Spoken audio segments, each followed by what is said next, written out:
சுந்தரபுரி என்ற அழகான கிராமத்தில் ராமசாமி மற்றும் மீனாட்சி தம்பதியினர் வாழ்ந்து வந்தார்கள். அவர்களுக்கு 2 பெண் குழந்தைகள் இருந்தார்கள். மூத்த மகளின் பெயர் திவ்யா, இளைய மகளின் பெயர் காவியா. ஆனால் பெற்ற மகள்களுக்குள்ளேயே நிறத்தை வைத்து பாகுபாடு பார்ப்பவர்கள்தான் ராமசாமியும் மீனாட்சியும். மூத்த மகள் வெள்ளை நிறமாக இருப்பதனால் அவளை தூக்கி வைத்து கொண்டாடுவார்கள். இளைய மகள் கருப்பாக இருப்பதனால் அவளை எப்போதும் தாழ்த்தி பேசுவார்கள். திவ்யா கண்ணு, இந்தாம்மா உனக்கு பிடிச்ச முந்திரி திராட்சை எல்லாம் போட்டு பால் பாயசம் செஞ்சிருக்கேன், குடிச்சு பாரு என் தங்கமே. தேங்க்ஸ் அம்மா, நீங்க தான் சூப்பர் அம்மா. அம்மா வாசனை சூப்பரா வருதுமா, எனக்கும் கொஞ்சம் பாயசம் கொடுங்கம்மா. உனக்கு அங்க சமையல் கட்டுல பழைய பாத்திரத்துல கொஞ்சம் வச்சிருக்கேன், போய் நீயே எடுத்துக்கோ, இங்க வந்து நிக்காத. அப்படியாம்மா, சரிங்கம்மா. ஒரே தாயின் வயித்துல பிறந்த குழந்தைங்க தான். ஆனா மூத்த மகள் திவ்யா வெள்ளை நிறம்ன்றதால அவளுக்கு எல்லாமே சிறப்பா கிடைச்சது. இளைய மகள் காவியா கருப்பு நிறம்ன்ற ஒரே காரணத்துக்காக அவளுக்கு கிடைச்சதெல்லாம் இந்த மாதிரி புறக்கணிப்பு மட்டும்தான். ஆனா அந்த பிஞ்சு மனசுக்கு அப்போ தெரியல, நிறம் கம்மியா இருக்கிறது அவளோட தப்பு இல்லன்னு.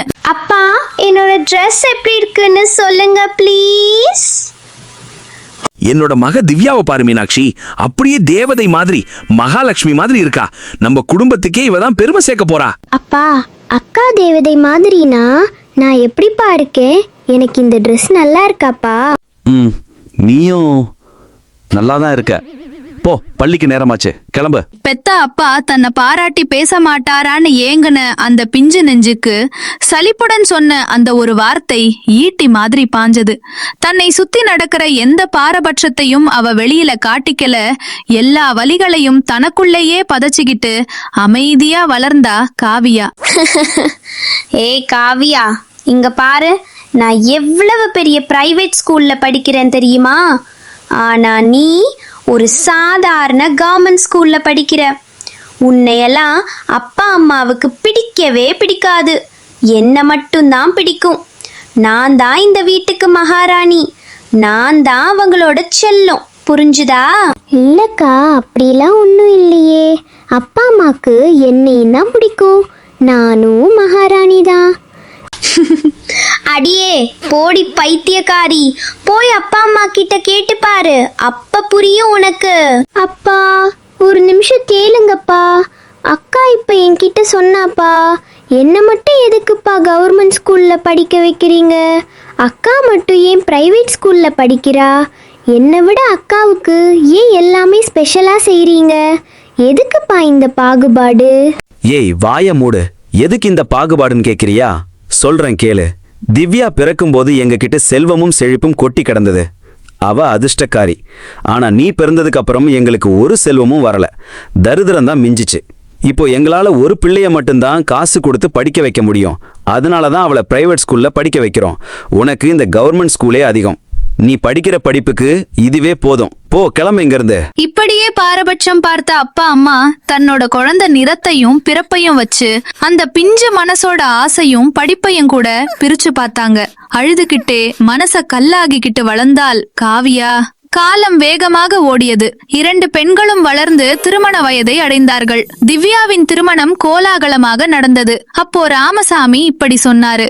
என் பொண்ணு திவ்யாவுக்கு குறைச்சல் இல்லாத பெரிய பணக்கார வீட்டு மாப்பிள்ள அமைஞ்சிருக்காரு. அவ அங்க மகாராணி மாதிரி வாழணும். ஆமாங்க, நம்ம குடும்ப கௌரவம் அவளால இன்னும் 4 ஊருக்கு உயர போகுது பாருங்களேன். எனக்கு ரொம்ப சந்தோஷமா இருக்குங்க. அக்காவுக்கு பணக்கார மாப்பிள்ளை, ஆனா காவியாவுக்கு எந்த விசாரணையும் இல்லாம ஒரு சாதாரண நடுத்தர குடும்பத்து மாப்பிள்ளை. அப்பா, மாப்பிள்ளை அருண் நல்லவராப்பா? என்னை நல்லா பாத்துப்பாரா? அதெல்லாம் நல்லவர் தான், விசாரிச்சாச்சு. உன்னோட நிறத்துக்கும் லட்சணத்துக்கும் இந்த சம்பந்தம் கிடைச்சதே பெரிய விஷயம்.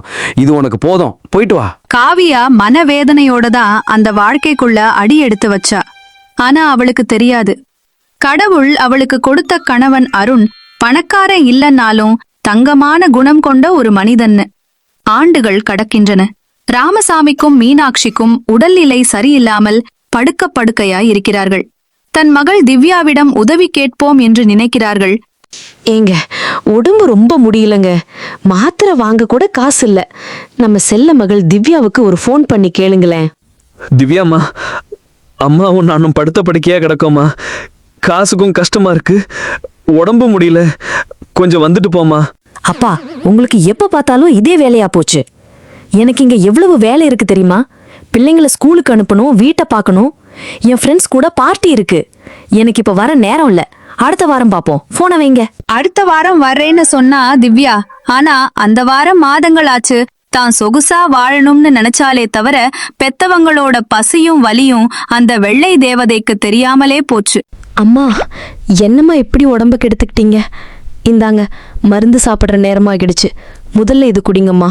காவியா, உனக்கும் கணவர் குழந்தைங்கன்னு ஒரு வாழ்க்கை இருக்கேம்மா. எங்களையேமா வந்து பார்க்குற? உனக்கு தான் கஷ்டம். பாவம், நீ எங்களால் ரொம்ப கஷ்டப்படுற இல்ல? என்னப்பா அப்படி சொல்லிட்டீங்க? நீங்க தானே எனக்கு முதல் குடும்பம். நீங்க நல்லா இருந்தாதான்ப்பா நாங்க நல்லா இருக்க முடியும். மாமா, அப்படியும் மெதுவா எந்திரிங்க. காஃபி குடிச்சிட்டு ட்ரெஸ் மாத்துங்க. டாக்டரை பார்க்க ஹாஸ்பிட்டல் போக நேரம் ஆகுது. நான் வண்டி வாடகைக்கு பேசி வச்சிருக்கேன். மாப்பிள்ள, உங்களை நாங்க மதிக்கவே இல்ல. ஆனா உங்களுக்கு எவ்வளவு தொந்தரவு தர்றோம். எங்களை மன்னிச்சிடுங்க தம்பி. அத்தை, இதுல என்னத்த தொந்தரவு? பெத்தவங்களை கவனிச்சுக்கிறது பாரம் இல்ல அத்தை, அது எங்களோட கடமை. வாங்க மாமா. மருத்துவமனை, மாத்திரை, பரிசோதனைன்னு ஓடி ஓடி ராமசாமியையும் மீனாட்சியையும் தங்க கட்டி மாதிரி பாத்துக்கிட்டாங்க காவியாவும் அருணும். இத்தனை வருஷமா அவங்க காட்டின புறக்கணிப்புக்கு காவியா திருப்பி கொடுத்தது பன்மடங்கு அன்ப மட்டும்தான். எங்க நாம காவியா விஷயத்துல இவ்ளோ பெரிய தப்பு பண்ணிட்டோம்னு நினைச்சாலே நெஞ்சு வலிக்குதுங்க. ஆமா மீனாட்சி, தோலோட நிறத்தை பார்த்து பாசம் காட்டணும். ஆனா அவளோட தூய்மையான மனசை பார்க்க நம்ம கண்ணுக்கும் தெரியல, புத்திக்கும் புரியல. திவ்யாவை நம்ம குடும்ப கௌரவன்னு தூக்கி வச்சு கொண்டாடணும். அவ நம்ம கைவிட்டுட்டா.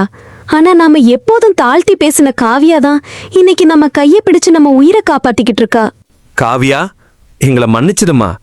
பெத்தவங்கன்ற பேர்ல உனக்கு நாங்க பெரிய துரோகம் பண்ணிட்டோம். உன்னை விட திவ்யாவை பெருசா நினைச்சு உன் மனசை உடைச்சிட்டோம்மா. ஆனா நீ இன்னைக்கும் எங்களை வெறுக்காம பாசத்தோட பாக்குறியே. அப்பா, என்னப்பா பேசுறீங்க? நீங்க என் தெய்வம்பா. என்கிட்ட போய் மன்னிப்பு கேட்கலாமா? இல்ல காவியா, நாங்க உன்னை நிறத்துக்காக ஒதுக்கி வச்சோம்.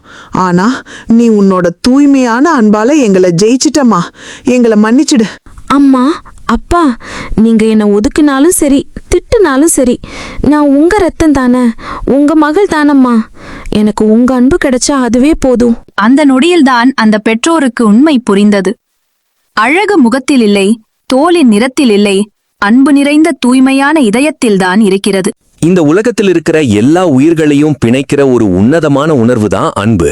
ஆனா அந்த அன்பை கூட தோளின் நிறத்தை வச்சு எடை போடுற மனிதர்கள் இருக்கிற வரைக்கும் இங்கே பல இதயங்கள் காயப்பட்டுக்கிட்டே தான் இருக்கும்.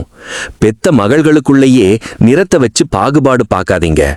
இந்த உலகத்துல வாழ்ற நிறைய பெற்றோர் அந்த தவறு செய்யறாங்க. பெத்த பிள்ளைகள் கிட்டயே பாரபட்சம் பார்த்து வளர்க்காதீங்க. எல்லா குழந்தைகள் கிட்டையும் அன்பா நடந்துக்கோங்க. இந்த கதை உங்களுக்கு பிடிச்சிருந்துச்சுன்னா வீடியோவுக்கு லைக் பண்ணுங்க, உங்க நண்பர்களுக்கும் ஷேர் பண்ணுங்க. இது போன்ற மேலும் நல்ல நல்ல கதைகள் பார்க்க நம்ம மாரல் டாட்ஸ் சேனலை சப்ஸ்கிரைப் பண்ண மறக்காதீங்க. நன்றி.